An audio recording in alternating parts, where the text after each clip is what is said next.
Oh, bonjour Internet, comment va? Abonnez-vous, likez, partagez, tout ça, tout ça. Allez, tu cliques, allez, clique, clique, clique, clique. Obéis! Hey, psst, si jamais je suis écrivain en fait, enfin c'est mon activité principale. YouTube c'est un truc à côté pour le fun. Si tu veux check mes bouquins, il y a le lien Amazon en description. Puis sinon, bah je fais pas mal de vidéos sur le sujet sur ma chaîne. Allez, fini la pub, go vidéo.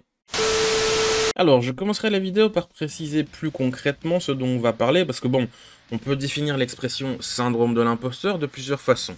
Moi, je vais vous parler du principe et du concept qu'est le syndrome de l'imposteur, plutôt que la chose médicale, parce que, je vais vous expliquer dans 30 secondes. Parce que, en plus, moi, j'avoue, j'ai pas d'assurance ou de certitude quant à la validité de la chose, et par ailleurs, par extension, c'est pas reconnu par le DSM ni le CIM, donc médicalement, c'est genre ça n'existe pas. Voilà, c'est un peu technique.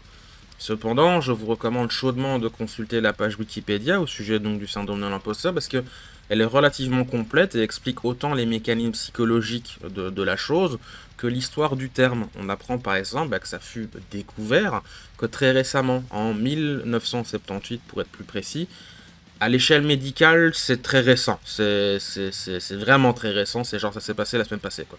Donc, bref, en gros, syndrome de l'imposteur.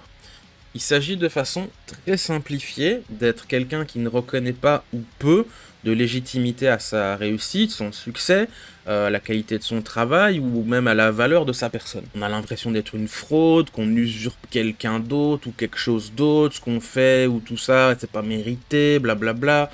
C'est le cliché de oui mais non, je ne mérite pas l'amour que je reçois. On mérite pas! On mérite pas! On mérite pas! Ça crée une spirale infernale autodestructrice vis-à-vis de son estime de soi, la volonté de continuer de ce qu'on fait, et de ce fait s'accomplir en tant qu'être humain en général. Parce que on va pas mal parler du concept vis-à-vis de la qualité du travail, notamment les artistes et tout, mais c'est valable pour tout. Genre la vie de famille, être parent, un bon ami, voilà, l'amoureux exemplaire et les choses comme ça. Du coup, je reviens pour les milieux artistiques, c'est extrêmement courant dans les milieux artistiques. C'est pas le seul milieu évidemment, mais je peux vous dire que c'est vraiment très fréquent. Je crois que genre un artiste sur deux que j'ai connu ou fréquenté, ou que j'ai voilà, croisé quelque part, etc., il avait ce problème-là. C'est vraiment une plaie dans le milieu artistique.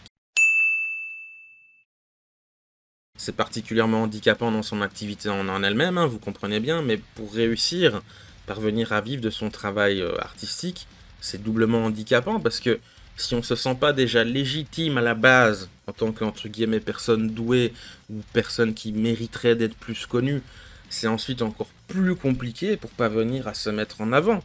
S'assurer d'être présent pour gérer toutes les petites choses dont il faut s'occuper, comme les papiers administratifs, la comptabilité, être présent à des conventions ou répondre aux rendez-vous, tout ça, tout ça. Les autour de l'activité sont de plus en plus forts et de plus en plus présents, et au plus on devient pérenne. Bon là je parle de l'art, mais dans la vie de tous les jours c'est pareil, hein. Comme j'ai dit, le principe psychologique de ne pas se sentir mérité peut être appliqué en effet, à l'amour, par exemple. Trouver quelqu'un de génial et puis se dire oui, mais je mérite pas parce que si, ça, c'est la personne qui est sujet à ce trouble, elle va se trouver d'elle-même plein de raisons de s'auto-saboter, en fait, ou jouer contre son propre camp. Et c'est vraiment horrible à vivre. Enfin, imaginez, c'est comme des micro-tentatives de suicide. La comparaison est peut-être forte, hein, mais elle n'est pas dénuée de sens. C'est genre, tu vas essayer consciemment ou inconsciemment de faire que ton couple pète. C'est chaud quand même. What do you want? What do you want? It's not that simple. What do you want?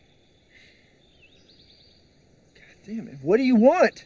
Dans le monde de l'autisme, où l'estime de soi, c'est déjà pour vraiment au beau fixe, ce problème de se sentir en tant qu'imposteur est également un autre poids à rajouter à la longue liste de difficultés. Parce que oui, ce truc du syndrome de l'imposteur, il peut aussi être appliqué vis-à-vis des trucs médicaux. Notamment le monde de l'autisme, genre oui je suis pas vraiment autiste, ou le monde des, comment ça s'appelle encore, les personnes surdouées, les personnes au potentiel, ou alors des personnes qui disent oui mais voilà moi je suis malade mais j'ai pas ci, ça, donc en fait c'est moins grave et tout ça. Enfin techniquement il n'y a pas de limite à ce truc de syndrome de l'imposteur.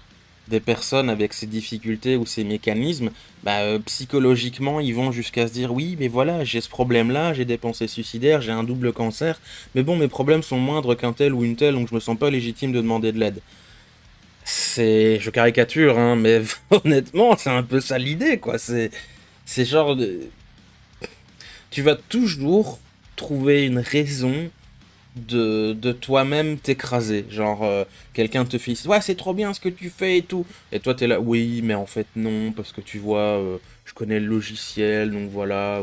Ou alors, oui, mais j'ai eu un copain qui m'a aidé, donc j'ai appris ça.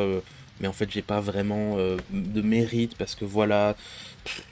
Ça, c'est très difficile d'ailleurs pour les proches des fois quand tu fais face à quelqu'un comme ça parce que t'as beau essayer d'encourager, t'as beau essayer voilà, de donner des compliments, t'essayes de soutenir et tout, mais à chaque fois c'est ouais mais non parce que machin tu vois, t'as envie de donner des baffes. Please let me handle this.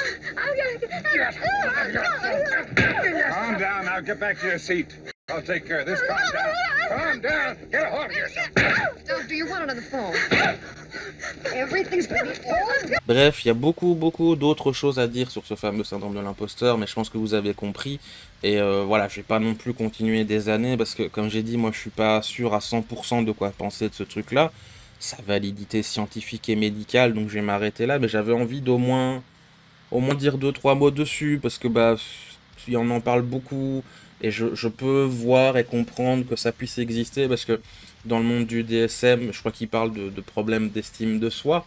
Donc ça peut être un peu proche de ça. Maintenant voilà, j'insiste, je parle de ça, allez vous renseigner vous-même, la page Wikipédia et tout, et gardez à l'esprit que ce n'est pas reconnu par le DSM et les autorités médicales. Donc voilà, on en parle comme ça, mais pas besoin d'en faire non plus un truc énormissime. Et si vous avez des problèmes de cet ordre-là, comme d'habitude, allez voir un spécialiste, un professionnel. Ce sera tout pour moi. Au revoir Internet, gros bisous.